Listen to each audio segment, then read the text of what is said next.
Shalom Bapak Ibu Saudara yang dikasihi oleh Tuhan kita Yesus Kristus. Bersyukur untuk hari ini karena kita masih bisa dipertemukan dalam persekutuan tengah pekan hari ini. Dan walaupun kita masih bersekutu dalam rumah kita masing-masing, tapi kita percaya bahwa Tuhan selalu menyertai kita dimanapun kita berada. Untuk mengawali persekutuan hari ini, marilah kita pujikan Bapa Engkau sungguh baik.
Mari kita berdoa.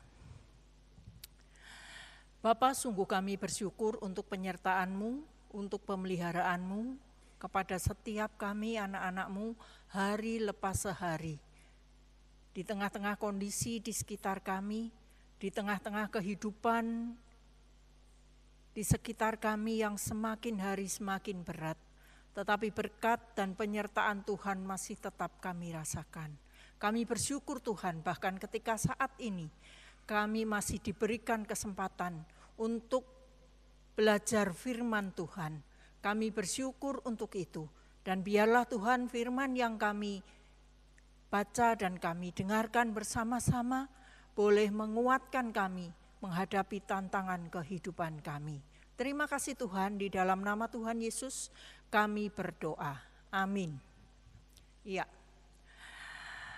Akhir-akhir ini di tengah-tengah situasi, kondisi yang semakin berat, kita melihat ada banyak orang mencari Tuhan dengan harapan akan mendapatkan hidup yang lebih baik ketika dekat dengan Tuhan.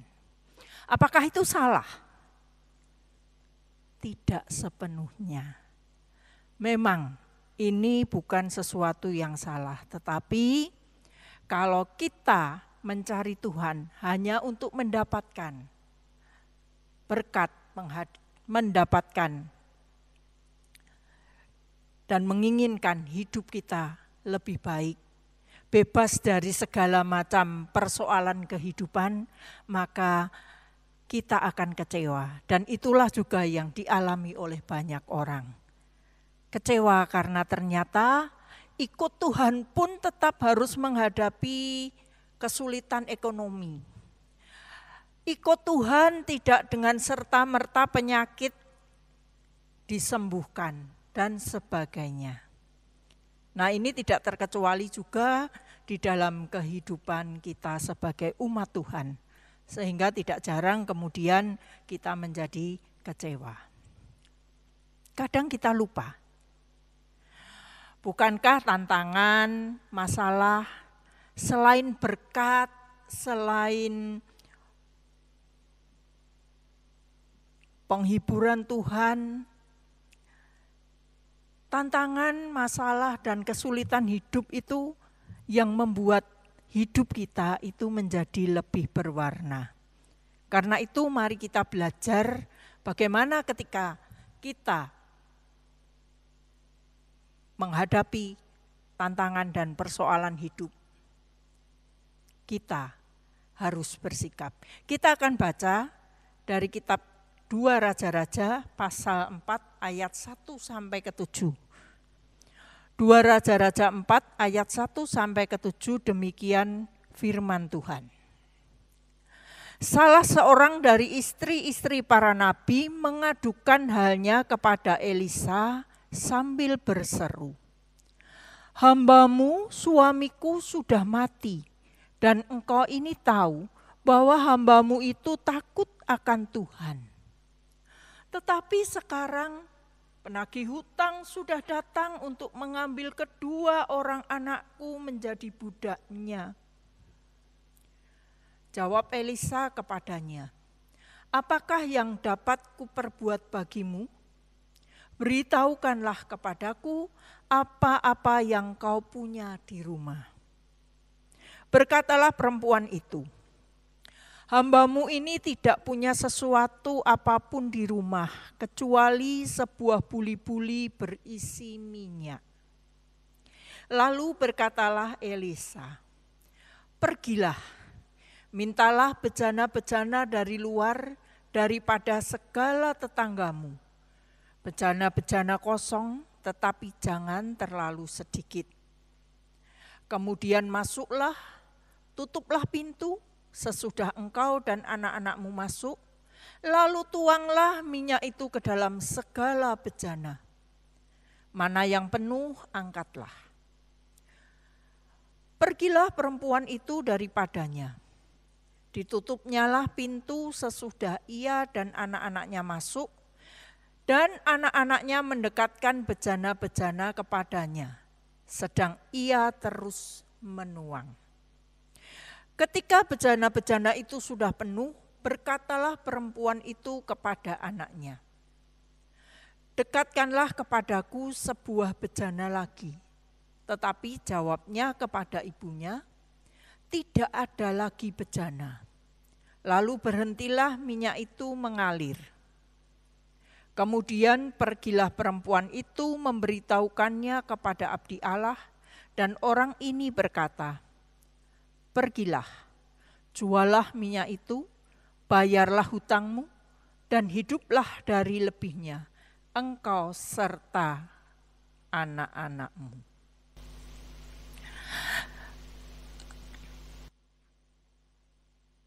Mari kita melihat. Janda tadi dikatakan adalah seorang yang takut akan Tuhan. Tetapi toh dia harus mengalami kesulitan ekonomi. Bahkan sampai kedua anaknya akan diambil menjadi budak. Padahal kedua anak ini adalah tumpuan hidupnya di hari tua. Sungguh satu keadaan yang memprihatinkan dari hidup seorang yang takut akan Tuhan.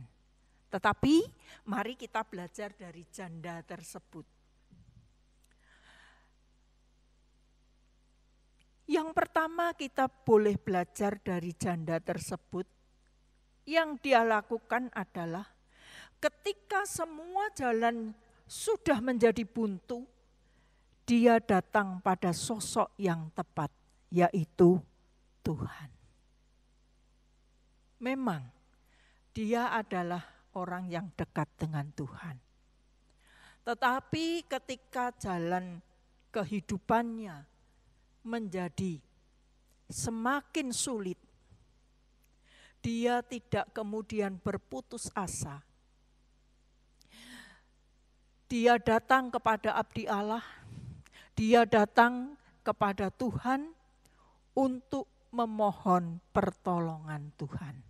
Sekarang ada berapa banyak orang-orang yang termasuk juga orang percaya, tetapi lebih mengutamakan rasionya daripada percayanya kepada Tuhan.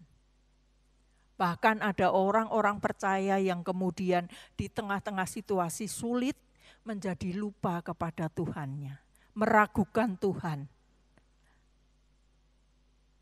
Belajar dari ibu janda ini, kita diajak untuk mengingat kembali kehidupan kita. Apakah saat ini kehidupan kita sedang mengalami kesulitan dan masalah?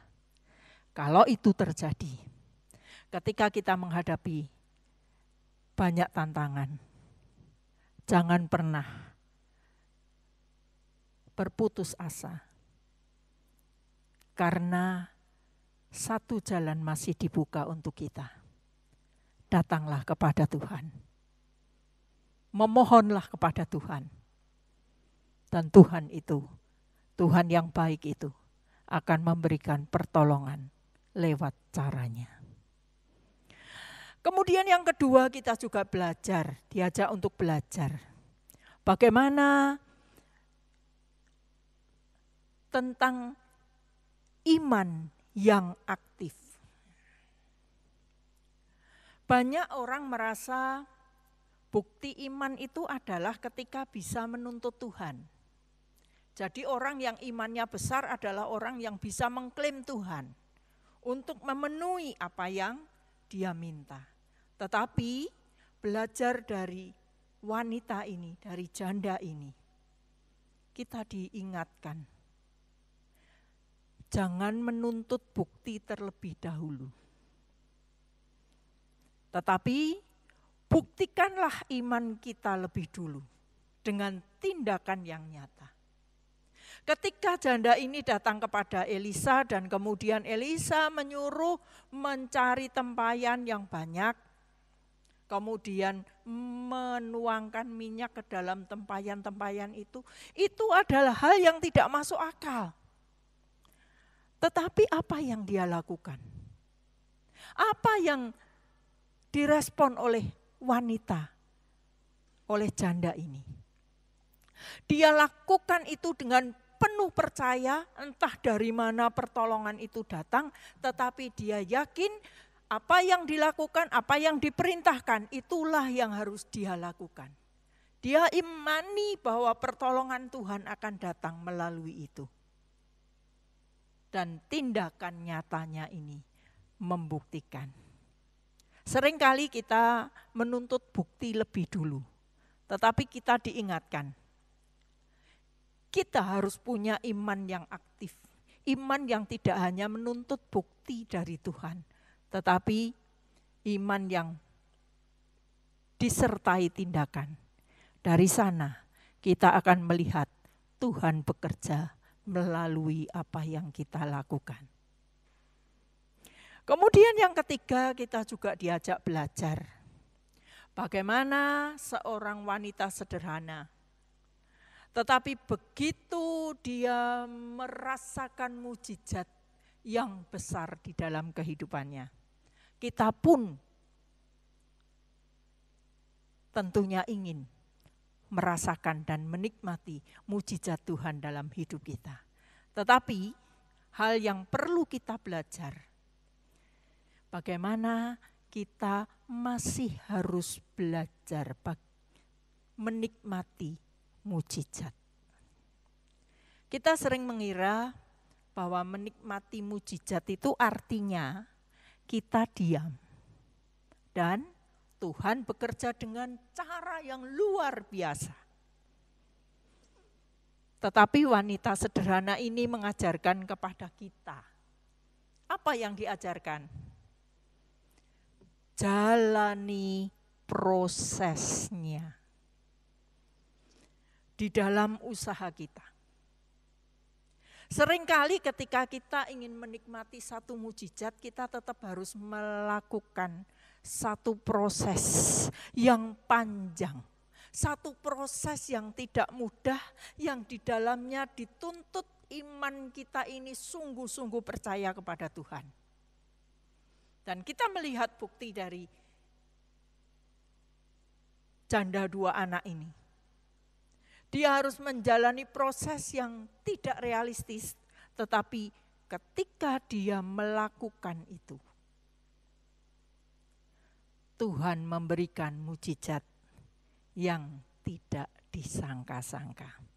Karena itu, mari kita belajar menyerahkan hidup kepada Tuhan.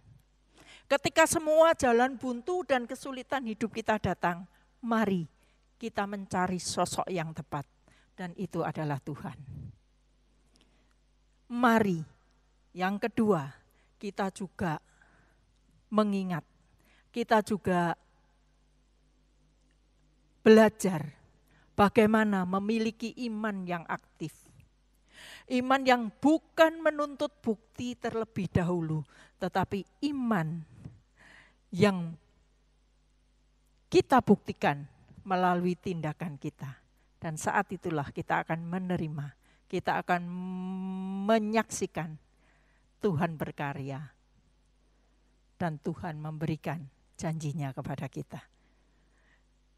Yang ketiga, kita juga diajak untuk belajar menikmati mukjizat.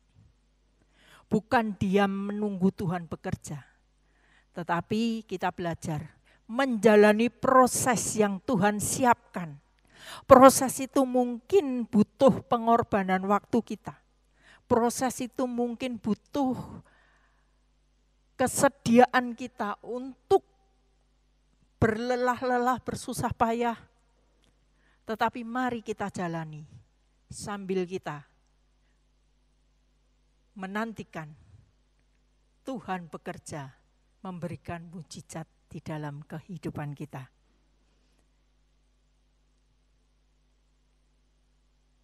Karena itu, di dalam menghadapi hidup yang sulit dan tidak jelas ini, penuh tantangan, mari kita belajar peka, sehingga kita bisa merasakan, bahkan menikmati setiap karya, setiap pertolongan, setiap pekerjaan Tuhan dalam kehidupan kita sehari-hari. Dan karenanya hidup kita penuh diwarnai dengan mukjizat-mukjizat yang membuat iman kita akan semakin hari semakin dikuatkan. Amin. Mari kita berdoa. Tuhan, terima kasih Engkau mengingatkan kepada kami sebagai manusia yang penuh kelemahan dan keterbatasan. Sudah selayaknya ketika kami menyandarkan hidup, mengandalkan hidup pada kuasa Tuhan. Tuhan, terima kasih ketika kami boleh menjadi anak-anak-Mu, maka Tuhan menyiapkan tangan-Mu untuk menopang kehidupan kami. Tetapi Tuhan, biarkanlah kami bukan menjadi orang-orang pasif yang hanya menantikan Tuhan bekerja. Tetapi kami juga boleh memiliki iman yang aktif, iman yang mau melakukan tugas bagian kami. Dan di dalamnya Tuhan akan memberikan berkat-berkat-Mu. Biarlah kami juga boleh belajar untuk menikmati, untuk peka dan menikmati setiap mukjizat dari Tuhan, sekecil apapun dalam hidup kami. Sehingga hidup kami Tuhan semakin hari akan semakin dipenuhi dengan warna-warna yang ceria. Di tengah-tengah masalah, di tengah-tengah kesulitan hidup kami, tetap kami memiliki sukacita dan harapan. Karena kami tahu Di dalam kesulitan Tuhan bekerja menolong kami dengan cara Tuhan yang luar biasa. Terima kasih Tuhan, biarlah ini boleh menguatkan kami di dalam menjalani hidup dan menghadapi hidup sebagai anak-anak Tuhan. Sehingga Tuhan, hidup kami boleh menjadi teladan yang baik bagi orang-orang di sekitar kami. Terima kasih Tuhan, di dalam nama Tuhan Yesus kami bersyukur. Amin.